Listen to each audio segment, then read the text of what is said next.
ನಮಸ್ಕಾರ, welcome back to my channel Amit Gowda education. So ಇವತ್ತಿನ update ಏನಪ್ಪ ಅಂದರೆ ನಮ್ಮ ಕರ್ನಾಟಕ ಎಕ್ಸಾಮಿನೇಷನ್ ಅಥಾರಿಟಿ ಅವರು ಶೆಡ್ಯೂಲ್ನ ರಿಲೀಸ್ ಮಾಡಿದ್ದಾರೆ. ಅಂದರೆ ಏನಪ್ಪ ಅಂದರೆ ಇವತ್ತು ನಮಗೆಲ್ಲ ಗೊತ್ತಿದೆ ಆಗಸ್ಟ್ 2ನೇ ತಾರೀಕು ಫಸ್ಟ್ ರೌಂಡ್ ರಿಸಲ್ಟ್ ಬಂತು, ಕರೆಕ್ಟಾ? ಇವಾಗ ರಿಸಲ್ಟ್ ಬಂದ ಮೇಲೆ ಮುಂದಿನ ಪ್ರೊಸೀಜರ್ ಅಂದರೆ ಚಾಯ್ಸ್ ಎಂಟ್ರಿ ಮತ್ತು ಫೀಸ್ನ ಪೇ ಮಾಡೋದು, ಅದಕ್ಕೆ ಟೈಮ್ ಟೇಬಲ್ನ ಕೊಟ್ಟಿದ್ದಾರೆ. ಓಕೆನಾ? ಸೊ ಇಂಜಿನಿಯರಿಂಗ್ ವಿದ್ಯಾರ್ಥಿಗಳು ಅಂದರೆ ಇವತ್ತಿಂದನೇ ನೀವು ಚಾಯ್ಸ್ ಎಂಟ್ರಿನ ಮಾಡ್ಬೋದು. ಓಕೆನಾ? ಕೃಷಿ ವಿಜ್ಞಾನ ಡಿ ಫಾರ್ಮಾ ವಿದ್ಯಾರ್ಥಿಗಳು 4ನೇ ತಾರೀಕಿಂದ ಮಾಡ್ಬೋದು. ಯೋಗ, ನ್ಯಾಚುರೋಪತಿ, ಆಲಿಡ್ ಹೆಲ್ತ್ ಸೈನ್ಸ್ ವಿದ್ಯಾರ್ಥಿಗಳು 5ನೇ ತಾರೀಕಿಂದ ಮಾಡ್ಬೋದು. BSc ನರ್ಸಿಂಗ್ ವಿದ್ಯಾರ್ಥಿಗಳು 6ನೇ ತಾರೀಕಿಂದ ಮಾಡ್ಬೋದು.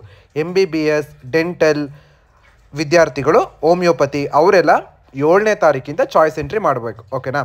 ಚಾಯ್ಸ್ ಎಂಟ್ರಿ ಮಾಡಿ ಆಮೇಲಿಂದ ಫೀಸ್ ಪೇಮೆಂಟ್ ಮಾಡಿ ಚಲನ್ನು ಮತ್ತು ಚಾಯ್ಸ್ ಎಂಟ್ರಿ ಮಾಡಿರ್ತೀರಲ್ಲ ಅದ್ರದ್ದು ಒಂದು ಸ್ಲಿಪ್ ಬರುತ್ತೆ, ಅದು ಮತ್ತು ಅಡ್ಮಿಷನ್ ಆರ್ಡರು, ಒರಿಜಿನಲ್ ಡಾಕ್ಯುಮೆಂಟ್ಸ್ನ ತೊಗೊಂಡು ನೀವು ಯಾವ ಕಾಲೇಜ್ ನಿಮಗೆ ಸಿಕ್ಕಿದೆ ಅಲ್ಲಿಗೆ ಹೋಗಿ ಅಡ್ಮಿಷನ್ ಆಗಿ. ಓಕೆನಾ?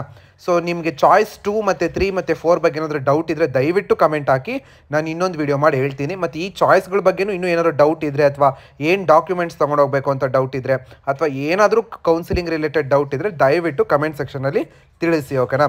Thank you. ಆ್ಯಂಡ್ ನನ್ನ ಚಾನಲ್ನ ಸಬ್ಸ್ಕ್ರೈಬ್ ಮಾಡಿ for more KCT and NEET counselling related updates. Thank you.